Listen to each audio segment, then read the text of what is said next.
Hello, sixth grade Falcons. I'm here to talk to you guys about grammar for this week.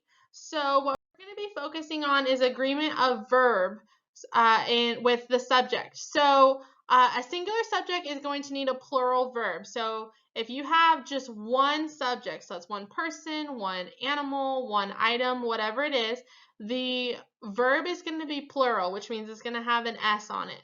So for example, Alex, that's my subject, rides the bus to school every day. So I only have one person in my subject, which is Alex.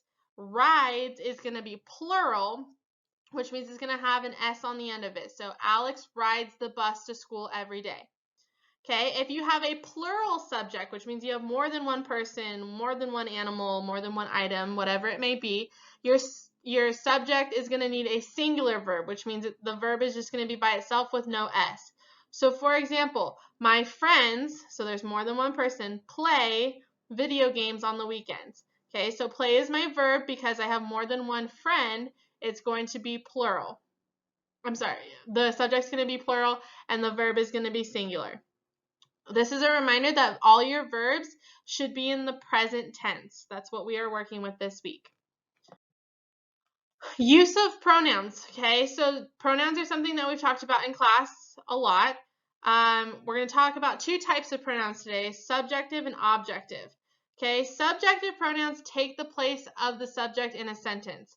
Okay, so whatever pronoun I use is going to replace my subject. Now, a reminder that pronouns must agree in gender and number. So if you're talking about a girl, your pronoun needs to reference a girl. If you're talking about multiple people, you have to make sure your pronoun is talking about multiple people. So I wouldn't say he if I was talking about Mark, James, and John. Okay, it would need to be they because there's more than one person.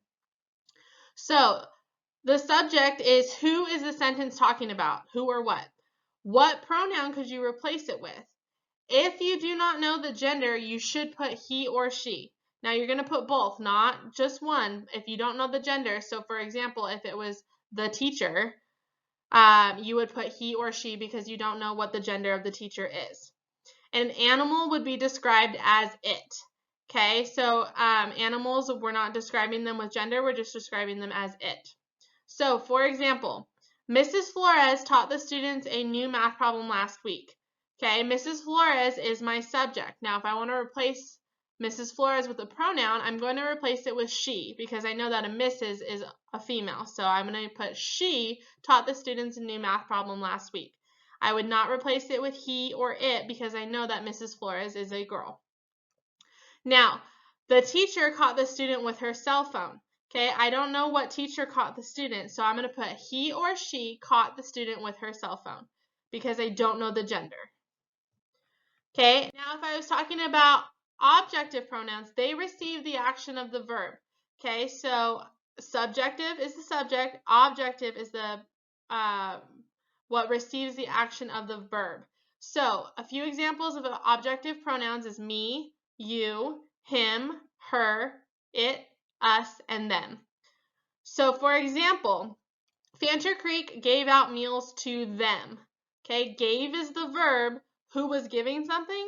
Them.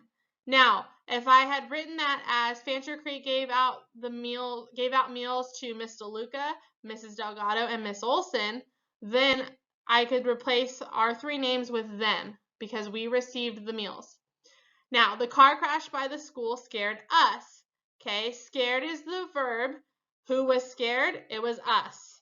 So same thing, if I had the car crash by the school scared Ms. DeLuca, Mrs. Delgado, and myself, I could have replaced that with us and it would work because we received the action of the verb. We were the ones that were scared. Okay, I hope this helps with your grammar for this week. Please let any of your teachers know if you have any questions and we'll talk to you soon.